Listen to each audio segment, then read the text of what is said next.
Hey y'all, it's Kim again. So this is another report from the Bryan Kohberger investigation. This is Moscow Police Department Law Supplemental Narrative from Ryan Schneider. Um, again, July 8th, 2025. So this has been a year ago. Some of the stuff did not come out until then. There was like a gag order for a long time. And I'm still trying to find the Dateline episode. They won't release it, I guess, because some of that might have hurt his case, but he confessed, so I don't know. I was like, this is so retarded. But let's go on. So the narrative, Corporal Ryan Schneider, initial response and canvas interviews, um, watch guard event, BWC and 4RE. I'm not really sure what that means. It's their codes. Additional responding officers M113, M146, and M170, M171. Case number added to WG, yes. Evidence, photos burned to a CD and booked into evidence. So the narrative on November 13th, 2022, at about 1200 hours, I responded to 1122 King Road for the report of an unresponsive subject. Upon my arrival, I noticed there were several college-age subjects out front of the address. I was directed to use police caution tape to cordon off the crime scene. As I was working around the residence, I noticed the back door was open and there were footprints in the snow coming from the back door on the back porch. Officer Smith took photos of these prints with a measuring tape. He watched the backyard area to make sure no one else came into the area. I noticed there were a few footprints that left toward the west of the backyard.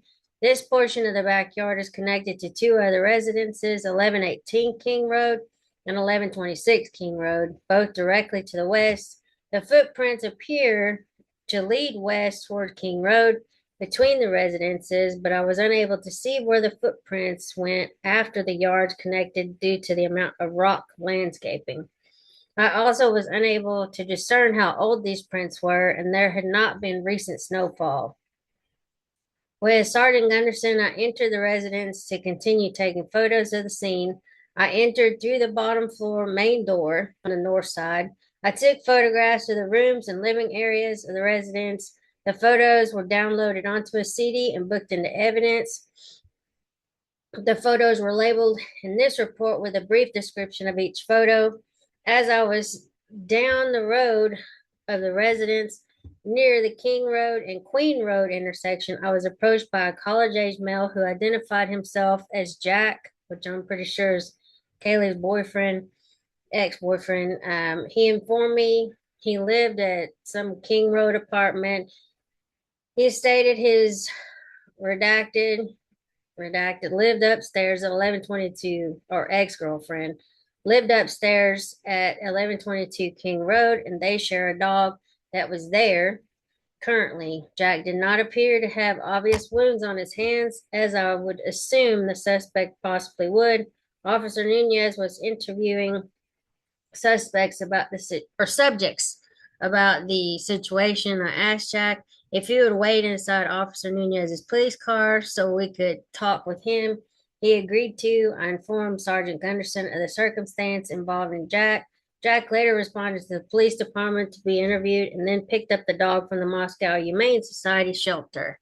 I continued to canvass the area and speak with neighbors at redacted Queen Road, who stated they did not hear or see anything relevant. I spoke with subjects at redacted King Road.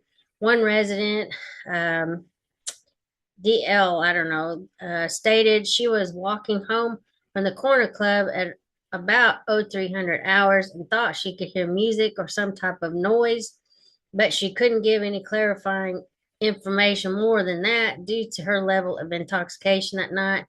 I spoke with subjects at Redacted King Road. The majority of them stated they were out drinking at the corner club and got a ride back to their place at about 1:30 hours and went to sleep about 0200. They did not hear anything out of the ordinary.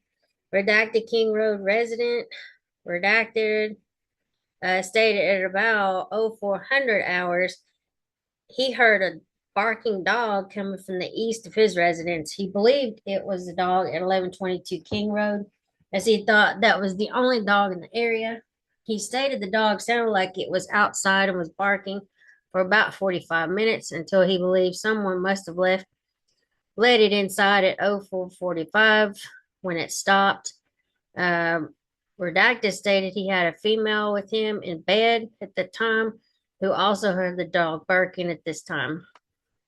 I spoke with the residents at Redacted King Road. Redacted informed me they had a camera facing the west. I think this is 1112 King Road, facing the west of that resident or address that they believe captures a portion of the road. They first provided me with the SIM card out of the camera. However, they could not get it to work, and neither could I. They gave me the username and password to the camera. I informed Detective Mowry of the information, and they gave me permission to access, the camera footage and record the necessary surveillance video. I cleared the scene at about 5:49 hours. Here's just some of the stuff that they got pictures of. Keys on retaining wall north of 1122 parking lot, front of address and east side, front of address and west side. Parking lot, vehicle, black Ford Explorer, and then parking lot, northwest corner, front of the address, front east of address, vehicle, black Ford Explorer, back seat, front seat, VIN of something that was, these are probably just meaning like Washington state plates. 1122 vehicle, red Jeep, driver's side. Okay, it's a back seat, front seat VIN. 1122, 1 to 2 corner of house. 1122 east side yard. These are just all the pictures that they were able to get. We'll just scroll down and see. Oh, kitchen knife from beer pong table. That's the one Hunter Johnson picked up. Second floor west bedroom female victim. Second floor facing westward west bedroom. All right. Second floor west bedroom female victim. Blood on the floor. Bedroom closet. Okay, so second floor west bedroom male victim. So you got a bunch in here.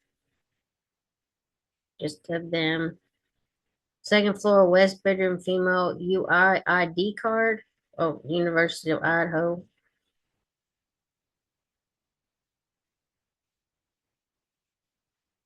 These are all the things I took pictures of.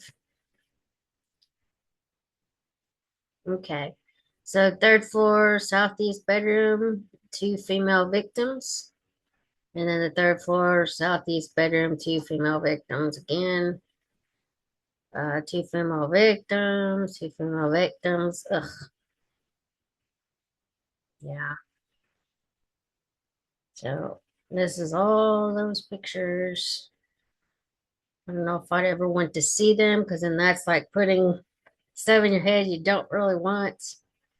So this is Schneider 153 and approved by Sieberding. So yeah, that's another supplemental report. Anyway, I will talk to y'all later. Have a good one. Bye.